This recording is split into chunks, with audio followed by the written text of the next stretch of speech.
Hi guys, this is Omer from MMOHut.com, and I'm going to do a first impression gameplay video for Regnum Online, a free-to-play 3D fantasy MMORPG published by NGN Studios. Now I'll spend about 5 to 10 minutes running around checking the game out, make quick comments. If you guys want to play Regnum Online or just learn more about it, check out our full review on MMOHut.com on the link on the right sidebar. And here we go. I already logged in over here, and I can choose between 3 different factions in the game called realms. We have Ciritus, Alceus, and Ignis.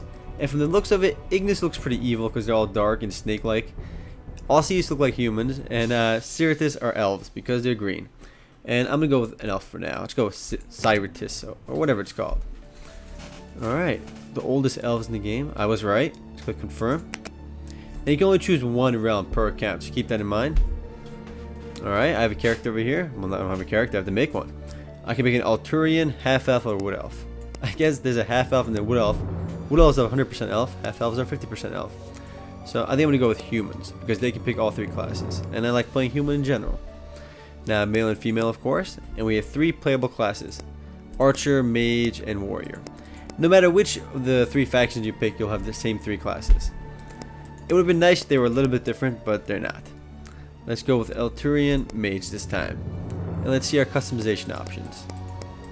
Now, a quick history about this game. It is actually one of the only Argentinian developed MMORPGs. It was developed and published by NGN Studios. And let's just pick our hair options. You only have a few options. I'm going bald. Going bald with the beard. Sounds awesome. Let's play with our beard color. There you go, blue beard. That's where it's at. I can be medium, large, or small. I'm going to go with small. And let's name my character. There are 5 stats in the game: strength, constitution, concentration, intelligence, and dexterity. And let's pump up our intelligence. Confirm. Now, this game is a lot like another MMORPG called Dark Age of Camelot, a much older game released by Mythic in 2001. And I kind of spotted that right away when I saw the 3 factions in the game. And like Dark Age of Camelot, the 3 factions are perpetually in war. I am in Initiation Valley. Sounds like a cool place. Open my map up. Alright. Let's make this a little bit bigger. Now over here you can see the game's three factions over here. Top left, top right, and bottom left. And in the middle is the contested zone. And basically, I'm free to walk around in my own realm over here pretty safely. And so are the enemies in their realms. And they have to fight for control over forts and settlements in the middle area. But for now, let's just talk to good old Telor. He's Denisian. And I get a quest from him. Alright, looks like I already got the quest. I gotta talk to that guy. And as always, quest NPCs are marked with exclamation marks over their head. And they're always yellow too. Let's talk to Coral the guard. Alright, I got another quest. I have to kill some dudes, I think. Open my quest log up. Yep, I have to kill 5 goblins. Let's cast my buff. And this game is actually remarkably like Dark Age of Camelot, and if you've played the game, you'll know what I'm talking about, because it's almost as if it's a Dark Age of Camelot clone. I can tell stuff from the gameplay and the movement as well. You move with W, S, A, and D, and you rotate the camera with the mouse. I kill 5 of these guys, but where it's most like Dark Age of Camelot is really its PvP options. Let's kill a few of these goblins over here. Easy stuff. Kill 5 goblins for my quest. Now, there are only 3 playable classes per realm, so that really limits your variety. Although, you can build each character in a slightly different way. There's really 2 builds for each class in the game, so it really comes down to 6 playable classes, really, because they're 2 different builds. Now, this is actually a somewhat PvP-oriented game, as the PvP in the game is its really main point. It does have it does have some PvE elements, but you're mostly going to want to play this game for its PvP. Let's go kill these goblins. And like Dark Age of Camelot, basically what the goal is in the frontier area, which is the contested zone, is to capture territory, fortresses, castles, and establishments. And you can also capture enemy relics. And again, that's remarkably like Dark Age of Camelot. Basically, for every relic you control, well, the goal is to actually get all the relics in the game. And you can see the status at the bottom. My realm over here, the Ciritus, has 4 of the 6 relics in the game. And if at any one point we control all 6 relics, I'm out of mana so I can't cast. If at any one point we actually have all 6 relics, we'll be rewarded with the opportunity to enter a secret zone in the game. Not secret, but a special zone in the game, which has very high rewards, new monsters, and new stuff to explore. So all the realms are always in war with each other to get all 6 relics. Now the PvP won't be available for a while, especially if you're new to the game, because you really got to level yourself up before you get there. Otherwise you're going to get your ass kicked by higher level players. And the relics are actually stored inside of your realm. And in order to get inside of your realm, the enemy has to lay siege to your wall. And they do so by capturing much of the forts. I'm not sure about the exact specifics off the top of my head, but it's something along those lines. And once they knock down your wall for a little while, they can actually enter your realm, or invade your realm as the game calls it. And they have to coordinate to capture your relics. The relics are stored somewhere safe, but if they have a large amount of players, they can easily capture them. And their goal is to basically bring those relics back to their base, and they get their benefits. And I really don't know why this guard is fighting all these goblins over here. I kind of want to sit down to recover my mana, but I have very low mana early on, which is really annoying. Let me kill this guy over here. Not enough mana. I hate that. It's such a hassle. I defeated the goblin. If this stupid guard wasn't fighting them. Oh, I leveled up. There we go. I get my full mana back. Now, when you level up, you just get you don't get any stat points, but rather more skill points, specialization points. The game levels up your stats automatically based on what class you are. Some interface options over here. And scattered across the game are these eternity pillars, which are basically just bind stones. Did I complete my quest yet? I don't think so. Let me kill a few more of these bad boys. I did actually. Let me kill this last goblin though, just for the heck of it. I'm not a fan of those goblins. They're bad people. Let's walk over here. The game's graphics are surprisingly decent for an older game. It was released in 2007. It's not an old game, but it just feels like a Dark Age of Camelot light. And I know I'm comparing it a lot to Dark Age of Camelot, but this is a very similar game.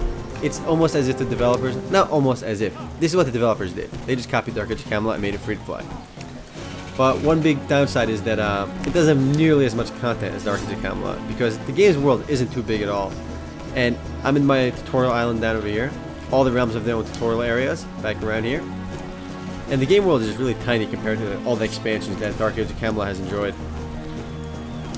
I have a few other spells as well, but they're really not worth casting right now. I got a debuff, but what's the point of debuffing these guys if I can just like two-shot them? And as a mage, I have very low hit points. That's very evident in PvP. You'll die real fast as a mage, but you also deal a lot of damage. It doesn't make a big deal early on because these monsters are pretty terrible. Clear out these guys. Now, as you kill members of the opposing faction, you get realm points. And if you've played Dark Age of Camelot, you can be like, oh my god, what a clone. And because Dark Age of Camelot also calls it realm points when you kill enemy members of the opposing faction. And these realm points are basically just displayed on the game's official website. And the more realm points you have, you get a few bonuses from your trainer. And I believe you can get a few special rewards. Not sure off the top of my head, though. I'm out of mana again. This sucks. Oh, I gotta staff this guy like a man. It's a wolf? Look like a monkey from a distance. Alright, let's zoom in on him. I can play in first person view though, but it's just not convenient. And I leveled up. That was a little bit delayed from the experience game. I'm not sure why, but I did level up. And pretty much when you click on a monster's name, it'll tell you how difficult it is. Those wolves became green to me now. Yeah, he's green. Green means easy. It tells you right over there. And it's funny because they use the exact same system as Dark Age of Camelot. Green for easy, blue for a little bit harder, then it goes to yellow, then orange, then red, then purple.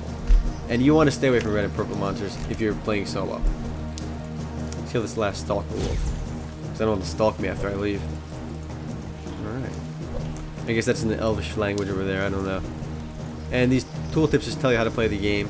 You can just close that nonsense out because it's a pretty simple game. WSAD moves, grab your quests around here, and just kill stuff.